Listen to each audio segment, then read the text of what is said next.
وأحسن منك لم تر قط عيني وأجمل منك لم تلد النساء خلقت مبرأ من كل عيب خلقت مبرأ من كل عيب كأنك قد خلقت كما تشاء كتاب أنزلناه إليك مبارك ليدبروا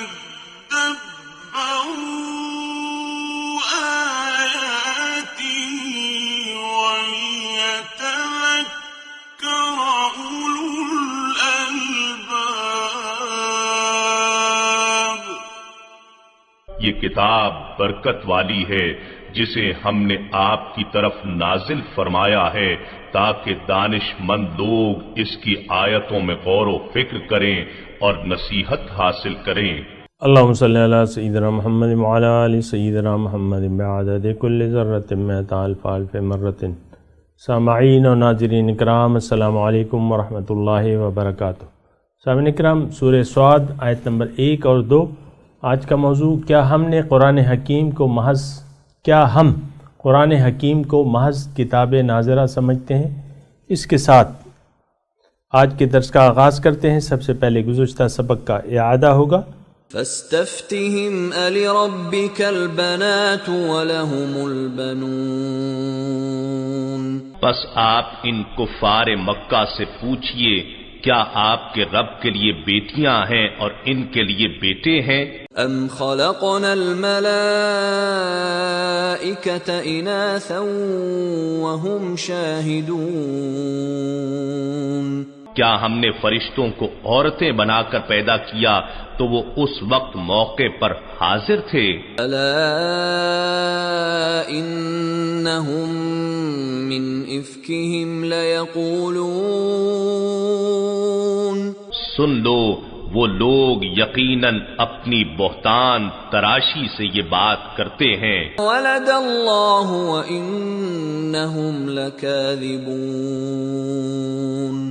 کہ اللہ نے اولاد جنی اور بے شک یہ لوگ جھوٹے ہیں۔ اصطفى البنات على البنین۔ کیا اس نے بیٹوں کے مقابلے میں بیٹیوں کو پسند فرمایا ہے؟ کفار مکہ کی ذہنیت کی زبان میں انہی کے عقیدے کا رد کیا جا رہا ہے۔ ما لکم کیف تحکمون۔ تمہیں کیا ہوا ہے؟ تم کیسا انصاف کرتے ہو؟ افلا تذکرون۔ کیا تم غور نہیں کرتے؟ ام لکم سلطان مبین۔ کیا تمہارے پاس اپنے فکر و نظریے پر کوئی واضح دلیل ہے؟ فأتوا بکتابکم ان کنتم صادقین۔ تم اپنی کتاب پیش کرو اگر تم سچے ہو۔ وجعلوا بینہ وبین الجنۃ نسبا وَلَقَدْ عَلِمَتِ الْجِنَّةُ إِنَّهُمْ لَمُحْضَرُونَ۔ اور انہوں نے تو اللہ اور جنات کے درمیان بھی نسبی رشتہ مقرر کر رکھا ہے، حالانکہ جنات کو معلوم ہے کہ وہ بھی اللہ کے حضور یقیناً پیش کیے جائیں گے۔ سبحان اللہ عما یصفون۔ اللہ ان باتوں سے پاک ہے جو یہ بیان کرتے ہیں۔ الا عباد اللہ المخلصین۔ مگر اللہ کے چنیدہ و برگزیدہ بندے ان باتوں سے مستثنا ہیں۔ فَإِنَّكُمْ وَمَا تَعْبُدُونَ۔ بس تم اور جن بتوں کی تم پرستش کرتے ہو، مَا أَنْتُمْ عَلَيْهِ بِفَاتِنِينَ۔ تم سب اللہ کے خلاف کسی کو گمراہ نہیں کر سکتے إلا من هو صال الجحیم سوائے اس شخص کے جو دوزخ میں جا گرنے والا ہے وما منا إلا له مقام معلوم اور فرشتے کہتے ہیں ہم میں سے بھی ہر ایک کا مقام مقرر ہے وَإِنَّا لَنَحْنُ الصَّافُّونَ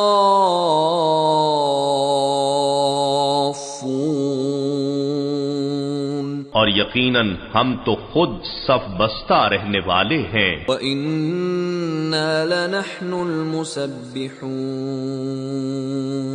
اور یقیناً ہم تو خود اللہ کی تسبیح کرنے والے ہیں وَإِن كَانُوا لَيَقُولُونَ اور یہ لوگ یقیناً کہا کرتے تھے لو أن عندنا ذکرا من الأولین کہ اگر ہمارے پاس بھی پہلے لوگوں کی کوئی کتاب نصیحت ہوتی لَكُنَّا عِبَادَ اللَّهِ الْمُخْلَصِينَ تو ہم بھی ضرور اللہ کے برگزیدہ بندے ہوتے فَكَفَرُوا بِهِ فَسَوْفَ يَعْلَمُونَ پھر اب وہ اس قرآن کے منکر ہو گئے سو وہ ان قریب اپنا انجام جان لیں گے وَلَقَدْ سَبَقَتْ كَلِمَتُنَا لِعِبَادِنَا الْمُرْسَلِينَ اور بے شک ہمارا فرمان ہمارے بھیجے ہوئے بندوں یعنی رسولوں کے حق میں پہلے صادر ہو چکا ہے إِنَّهُمْ لَهُمُ الْمَنصُورُونَ کہ بے شک وہی مدد یافتہ لوگ ہیں وَإِنَّ جُندَنَا لَهُمُ الْغَالِبُونَ اور بے شک ہمارا لشکر ہی غالب ہونے والا ہے فَتَوَلَّ عَنْهُمْ حَتَّى حِينٍ بس ایک وقت تک آپ ان سے توجہ ہٹا لیجئے وَأَبْصِرْهُمْ فَسَوْفَ يُبْصِرُونَ اور انہیں برابر دیکھتے رہیے سو وہ ان قریب اپنا انجام دیکھ لیں گے أَفَبِعَذَابِنَا يَسْتَعْجِلُونَ اور کیا یہ ہمارے عذاب میں جلدی کے خواہش مند ہیں فَإِذَا نَزَلَ بِسَاحَتِهِمْ فَسَاءَ صَبَاحُ الْمُنذَرِينَ پھر جب وہ عذاب ان کے سامنے اترے گا تو ان کی صبح کیا ہی بری ہوگی جنہیں ڈرایا گیا تھا وَتَوَلَّ عَنْهُمْ حَتَّى حِينٍ بس آپ ان سے تھوڑی مدت تک توجہ ہٹائے رکھیے وَأَبْصِرْ فَسَوْفَ يُبْصِرُونَ اور انہیں برابر دیکھتے رہیے سو وہ ان قریب اپنا انجام دیکھ لیں گے سبحان ربك رب العزة عما يصفون آپ کا رب جو عزت کا مالک ہے ان باتوں سے پاک ہے جو وہ بیان کرتے ہیں وسلام على المرسلين اور تمام رسولوں پر سلام ہو والحمد لله رب العالمين اور سب تعریفیں اللہ ہی کے لیے ہیں جو تمام جہانوں کا رب ہے سامعین کرام سورہ صاد اللہ تعالیٰ کے فضل و کرم سے سورہ صاد کو سمجھنے کا آغاز کر رہے ہیں صاد والقرآن ذکر اور قسم ہے قرآن کی جو سراسر نصیحت ہے بل الذین کفروا فی عزت و شقاق بلکہ جو لوگ منکر ہیں وہ تکبر میں ہیں اور مخالفت میں پڑے ہوئے ہیں کما ہلکنا کتنے ہلاک کیے ہم نے من قبلہم ان سے پہلے من قرن بستی والے فنادو انہوں نے چیخ و پکار مچائی تو لیکن ولا تہین مناس اب خلاصی کا وقت نہیں تھا، وہ وقت یعنی ایسا نہیں تھا کہ ان کی عذاب سے خلاصی ہو جاتی. وعجبوا، اور انہوں نے تعجب کیا، ان جاءہم منذر منہم، کہ آئے ان کے پاس ایک ڈرانے والے انہی میں سے. قال الکافرون، کہا کافروں نے، ھذا ساحر کذاب، یہ جادوگر ہے جھوٹا. اجعل الآلہۃ الہا واحدا، کیا اس نے کئی معبودوں کو، بہت سے معبودوں کو ملا کر ایک معبود بنا دیا. ان ھذا لشیء عجاب، یہ تو بڑی عجیب بات ہے. وانطلق الملأ، اور ان میں سے کچھ سردار یہ کہتے ہوئے چل پڑے، انمشو، کہ چلو، واصبروا علی آلہتکم، اور اپنے معبودوں پر جمے رہو. ان ھذا لشیء یراد، بے شک یہ ایک ایسی چیز ہے جس میں کوئی غرض، اپنی ذاتی غرض چھپی ہوئی ہے. کیونکہ ما سمعنا بھذا فی الملۃ الآخرہ، ہم نے اپنے پچھلی ملت میں ایسا کچھ نہیں سنا. ما سمعنا، نہیں سنا ہم نے، بھذا، اس کے بارے میں، اپنے پچھلے دین میں. ان ھذا الا اختلاق، لیکن یہ ایک بنائی ہوئی بات ہے. اختلاق یعنی گھڑی ہوئی یا بنائی ہوئی بات. بہرحال یہ میں نے آپ کے سامنے ترجمہ پڑھ دیا. سامعین کرام، تھوڑا سا آپ کو اندازہ ہو گیا ہوگا مضمون کا کہ یہ اول تو بات یہ ہے، یہ سورت جو ہے وہ مکی ہے، اور مکی دور کے یہ تقریباً جو صورتیں ہیں ترتیب سے چلی آ رہی ہیں. پچھلی صورت کے بعد یعنی یہ صورت ہو سکتی ہے، زمانہ ایک ہی ہے نزول کا، تقریباً 7-8 نبوی. اور مضمون آپ کو معلوم ہے کہ جو مضامین ہیں مکی صورتوں کے، وہ توحید، رسالت اور آخرت پر مبنی ہیں. اور جو گزشتہ صورت تھی اس میں بھی یہی مضمون تھا، اور اس میں بھی یہی توحید کا مضمون ہے، لیکن اس میں زیادہ زور کا انداز ہے. تو شروع کرتے ہیں سامعین اکرام. اور ایک بات جو ہے وہ نوٹ کر لیں کہ قرآن ایک محض تاریخی کتاب نہیں ہے. یعنی اگر ہم دیکھیں تو میں آپ کو اگر یہ کہوں کہ بھئی یہ تو جب حضور صلی اللہ علیہ وسلم تشریف لائے اور مکے میں ان کے ساتھ کیا سلوک ہوا، ان آیات میں وہ بیان ہو رہا ہے. قریش مکہ کے انکار کی تفصیل بیان ہو رہی ہے. ہاں، تو یہ ایک تاریخ ہے. مثال کے طور پہ اگر میں آپ کو کہوں، اور میں ایسا نہیں کہہ سکتا کہ محض یہ ایک تاریخی بات ہے. دیکھیں، آپ کو میں نے بتایا ہے کہ قرآن پاک ہدایت ہے، یہ ایک نصیحت ہے، جس کے اس کے یعنی شروع کے لفظ سے ذکر، والقرآن ذی الذکر، قرآن جو ہے وہ سراسر نصیحت ہے، ذی الذکر. بہرحال ابھی اس پہ بات کرتے ہیں. تو قرآن جو ہے وہ نصیحت ہے، کتاب نصیحت ہے، کتاب ہدایت ہے. اور اس میں جو بھی بات ہے وہ اس میں ایک نصیحت ضرور پنہا ہوگی، اس میں ایک ہدایت ضرور پوشیدہ ہوگی. یہ بات جو ہے اگر میں اور آپ اس کو ذہن نشین کر لیں اور اس طریقے سے قرآن کو پڑھیں تو انشاءاللہ فائدہ زیادہ ہوگا. بلکہ اگر آپ اس لحاظ سے اگر نہیں پڑھیں گی تو فائدے کی بجائے پھر نقصان کا اندیشہ ہے، کیونکہ یہ کتاب تو کتاب ہدایت ہے، اور آپ نے اسے ایک تاریخی واقعات یا تاریخی قصوں کی ایک کتاب اگر سمجھ لیا اور محض تبرک کے طور پہ اسے پڑھتے رہے، جیسا کہ آج سامعین کرام اگر آپ دیکھیں کہ معاشرے کی حالت یہ ہے کہ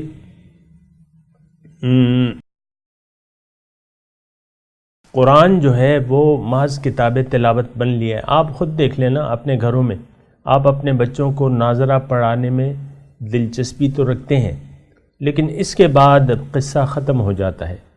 ناظرہ بچے ہمارے ناظرہ پڑھ لیتے ہیں، اور اس کے بعد جو ہے وہ کتاب آپ نہ خود پڑھتے ہیں، یعنی تلاوت بھی نہیں کرتے. افسوس کی بات یہ ہے کہ اس کی تلاوت بھی نہیں کرتے ثواب کے لیے. کتنے ہی لوگ، کتنے کروڑ لوگ میں کہہ رہا ہوں کہ ایسے ہوں گے. 20 کروڑ ہماری آبادی ہے تقریباً، تو اس میں میں نہیں سمجھتا کہ اس میں آدھے بھی قرآن کی تلاوت کرتے ہوں ہر روز. بہرحال لیکن یہ کتاب ناظرہ نہیں. اگر پڑھتے بھی ہیں، اگر 20 کروڑ بھی اس کو روزانہ پڑھتے ہیں، لیکن اس کو ہدایت لینے کے انداز سے نہیں پڑھتے یا اس مقصد سے نہیں لیتے اس کو، تو پھر ان کے پڑھنے کا بھی چندہ فائدہ نہیں ہے. کیونکہ یہ تو ایک نشان منزل ہے، منزل کا پتہ بتاتی ہے یہ کتاب جو ہے، منزل کا راستہ بتاتی ہے. اور اگر وہ منزل آپ نے اپنے زندگی کی منزل ہی نہ بنائی ہو تو پھر آپ کو اس کتاب کی کیا ضرورت رہ جائے گی. اور آج سامعین کرام کھلے طور پہ میں یہ کہہ رہا ہوں کہ ہم اپنی منزل بدل چکے ہیں. مسلمان کی منزل تو اللہ ہے. پرے ہے چرخ نیلی فام سے منزل مسلماں کی، ستارے جس کی گرد راہوں وہ کارواں تو ہے. تو وہ منزل تو ہم نے چھوڑ دی ہے. کب کی چھوڑ دی ہے؟ اللہ کو بحیثیت منزل، مقصود، محبوب واحد، مقصود واحد ہم نے بھلا دیا ہے. اب جو رہ گیا ہے قرآن، تو اس پہ جو جس قسم کی زندگی ہم گزار رہے ہیں، یہ حقیقت میں قرآن کو ہم نے نشان تضحیک بنا لیا ہے کہ آپ کے پاس جس کتاب میں اپنی منزل کا پتہ ہے، آپ نے اس کو نشان تضحیک بنا لیا ہے محض اس کی زبانی تلاوت پہ. زبانی تلاوت پہ آپ اکتفا کرتے ہیں یا محض ایک متبرک کتاب ہی سمجھتے ہیں. اس کے علاوہ آپ اس سے کیا لیتے ہیں؟ یہ بڑی دکھ بری داستان ہے، بڑی دکھ بری داستان ہے. لیکن یہ ہے کہ ہم ایسا کر رہے ہیں. حالانکہ صاد والقرآن ذی الذکر یہ نصیحت ہے. نصیحت کے 3 معنی ہیں. ایک تو یاد دہانی ہے، عزت اور شرف، اور یعنی 3 ہو گئے، یاد دہانی، نصیحت، عزت و شرف. یعنی اگر آپ اس کو لے لیں گے تو اس میں آپ کی عزت ہوگی، آپ کا شرف ہے یہ. لیکن بات یہ ہے، اس بات کو بھی ہم معاذ اللہ جھوٹ سمجھتے ہیں. یہ یعنی ہم ایک لفظ کہتے ہیں روشن خیالی. یہ باتیں تھوڑی سی میری غور سے سنیں. اصل میں یہ جو زمانے کا دکھڑا ہے وہ تو میں نے سنانا ہے، کیونکہ جب تک ہمیں اپنے غلط اعمال کا احساس نہیں ہوگا یا کوئی یاد نہیں دلائے گا، ہم اس کی اصلاح کی کوشش کیسے کریں گے؟ یہ بات بھی ذرا قابل غور ہے.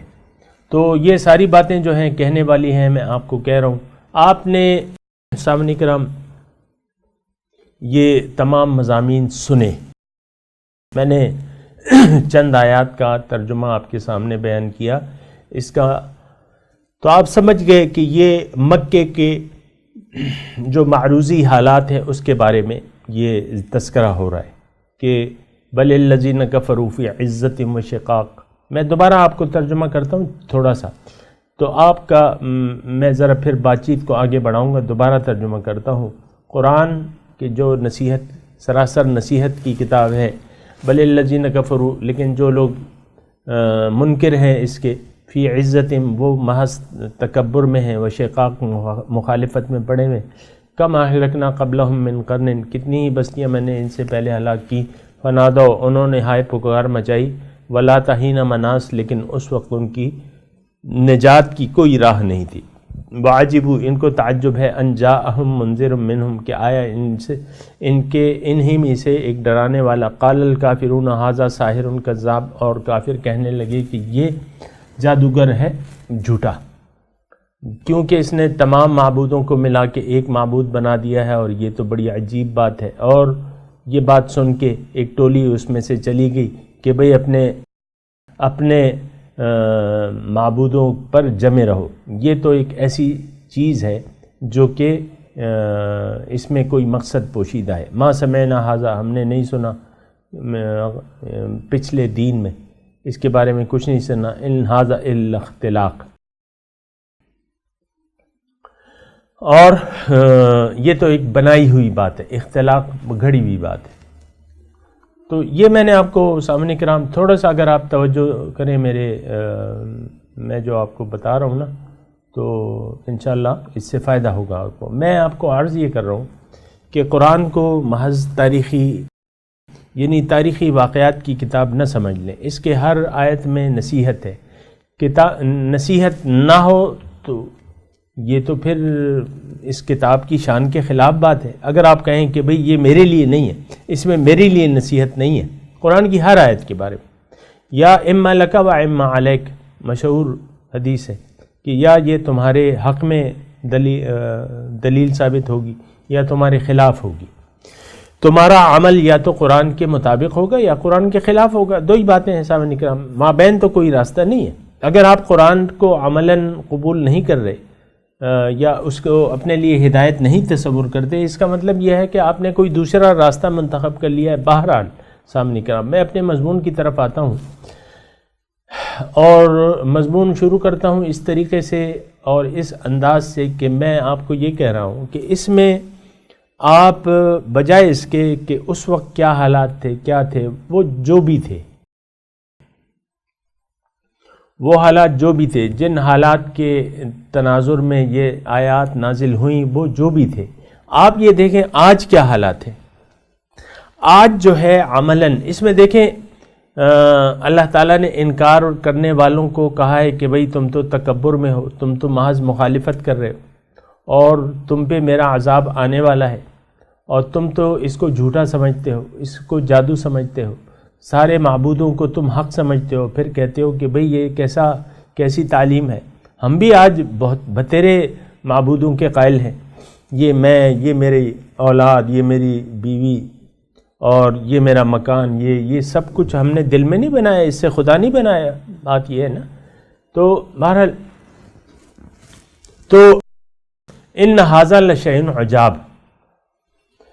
تو بات یہ ہے سامعین کرام کہ یہاں ایک لفظ استعمال ہوا ہے. اللہ تعالیٰ فرما رہا ہے کہ بل ہم فی شک من ذکری بل لما یذوقوا العذاب. یہ لوگ تو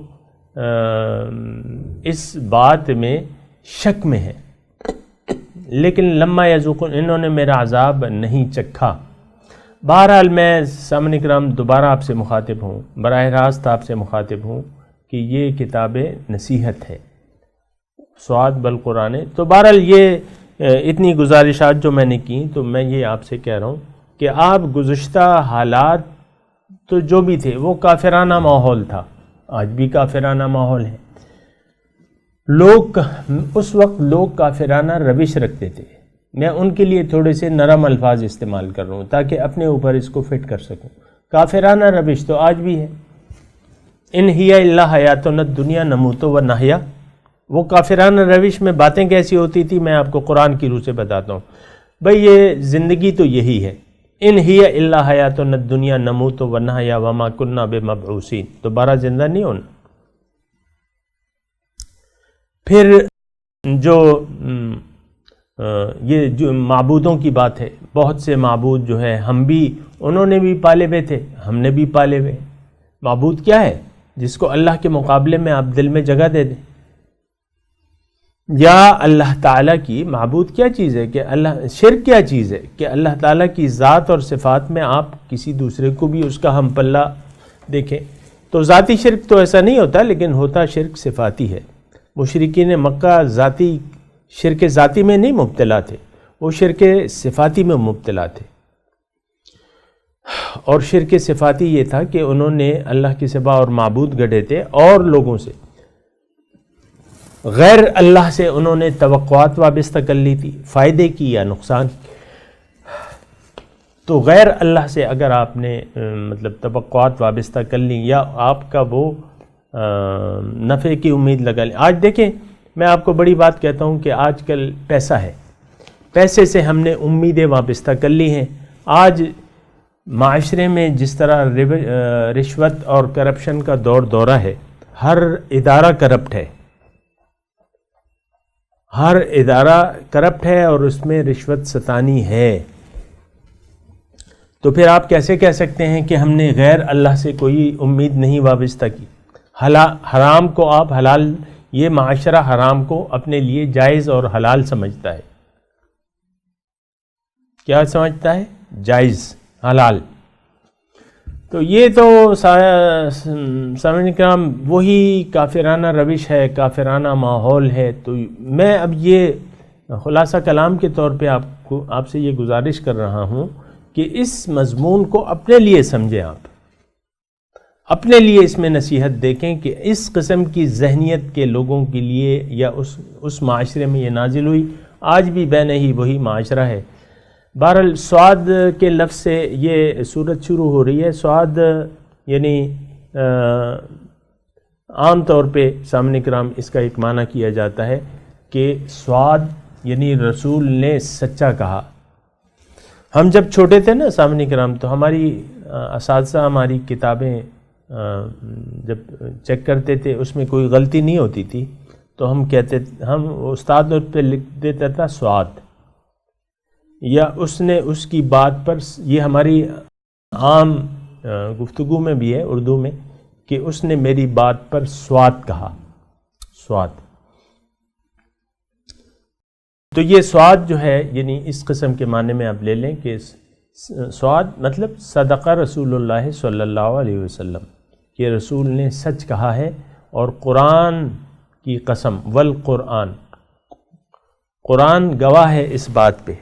قسم میں نے آپ کو کہا ہے کہ قسم سے مراد دلیل ہوتی ہے.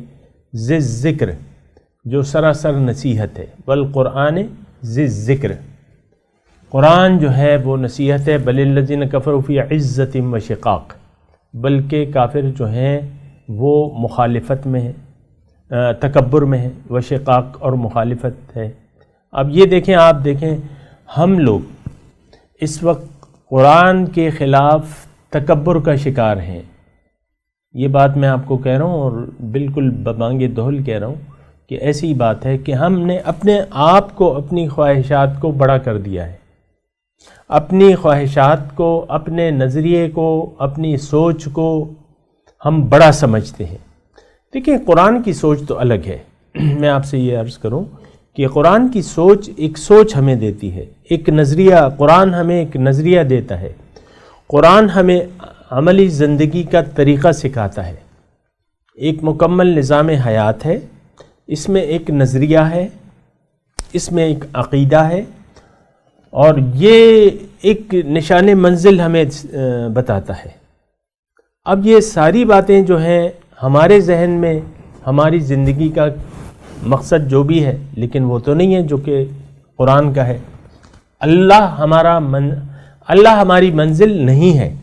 یہ بالکل میں مطلب اس طریقے سے یہ بات کر رہا ہوں سامعین کرام کہ آپ سمجھ جائیں اس بات. اللہ ہماری منزل نہیں ہے، مطلب ہماری منزلیں اور ہیں. تو تکبر نہ ہوا تو کیا ہوا؟ اگر ہم غیر اللہ کو مقصود بنا لیں، اور بنایا ہوا ہے ہم نے، تو یہ تکبر نہیں تو اور کیا ہے؟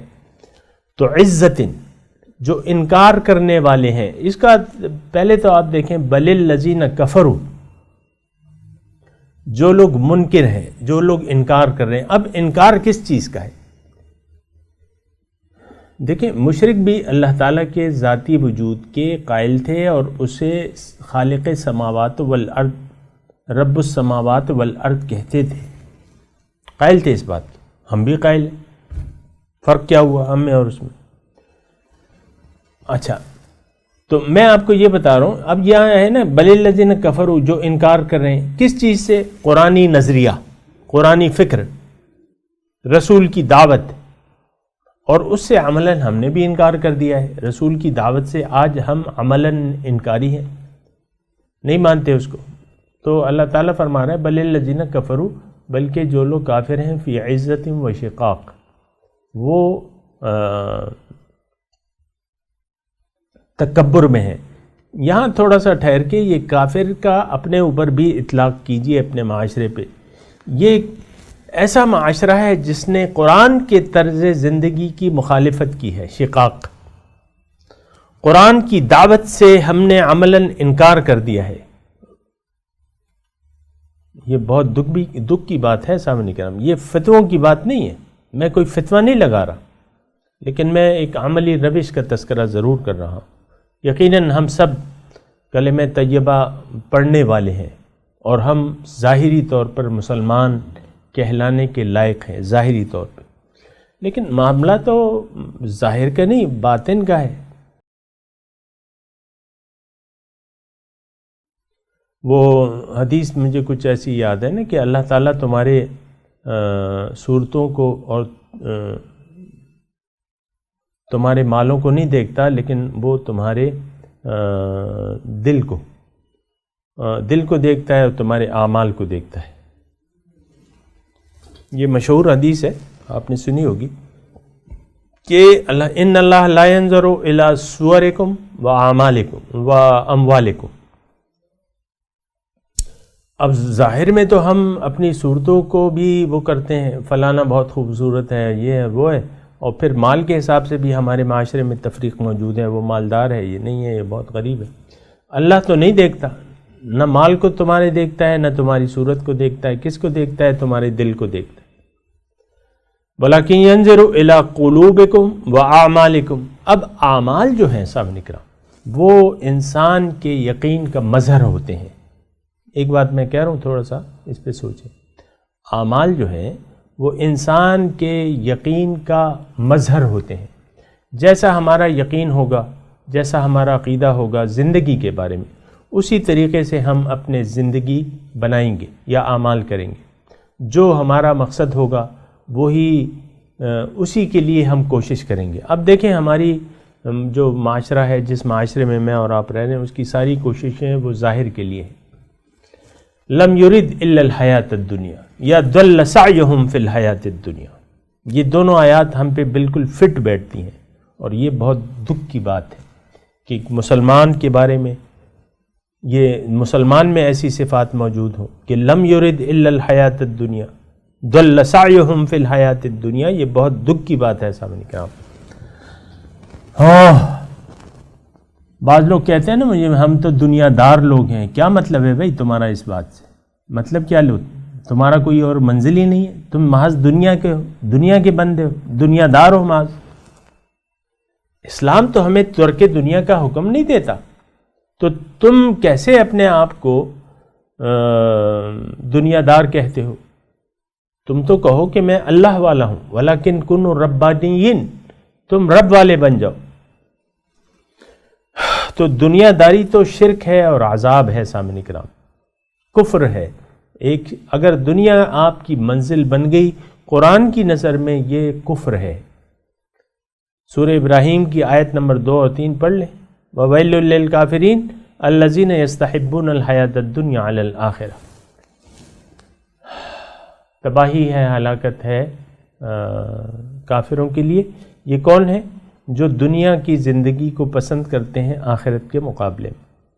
تو بہرحال بل الذین کفروا، اب یہ کافر پہ آپ غور کریں، پھر قرآن ذکر کہ آپ یعنی اس پہ آپ سوچیں کہ آیا ہم نے اس کو نصیحت کی کتاب بنا لیا ہے؟ ہم اس میں اپنا عزت اور شرف محسوس کرتے ہیں؟ نہیں، ہمارا تو عقیدہ وہ کافرانہ عقیدہ ہے۔ وہ کیا کہتے تھے مشرک لوگ مکے کے؟ کیا کہتے تھے؟ وَقَالُوا إِن نَتَّبِعِ الْهُدَىٰ مَعَكَ نُتَخَطَّفْ مِنْ أَرْضِنَا، وہ کہتے تھے اگر ہم آپ کے ساتھ ہدایت کا اتباع کریں تو ہم لوگ اچک لیں گے، ہم تباہ و برباد ہو جائیں گے۔ آج بھی ہم یہی سمجھتے ہیں، کامل حضور صلی اللہ علیہ وسلم کا کامل اتباع اور اسلام میں پورے کے پورے داخل ہونے کو اس میں ہم اپنا نقصان سمجھتے ہیں۔ آپ دیکھیں نا آج ہمارا قومی کیا ہے؟ آدھا تیتر آدھا بٹیر، کچھ بھی نہیں ہے، یہ تو نفاق ہے۔ اسلام آپ کو مومن بننے کی نصیحت کرتا ہے، یا ایھا الذین آمنوا آمنوا باللہ ورسولہ، اے ایمان والو صحیح ایمان لے آؤ۔ بہرحال یہ ساری باتیں ہیں صاحب نکرام، مضمون جاری ہے۔ میں تلاوت کرتا ہوں، میرے ساتھ دہرائیے۔ اعوذ باللہ من الشیطان الرجیم، بسم اللہ الرحمن الرحیم، صاد والقرآن ذی الذکر بل الذین کفروا فی عزة وشقاق۔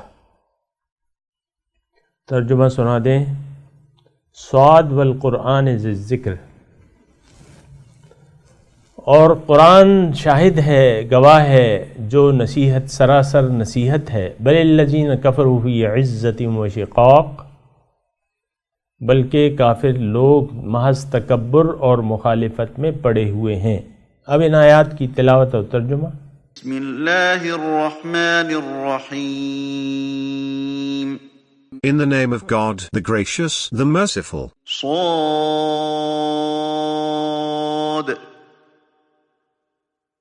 والقرآن ذی الذکر، Sad, by the renowned Quran. بل الذین کفروا فی عزة وشقاق، Those who disbelieve are steeped in arrogance and defiance.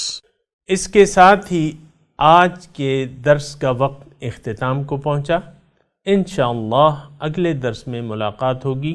وآخر دعوانا ان الحمد للہ رب العالمین، والسلام علیکم ورحمۃ اللہ وبرکاتہ۔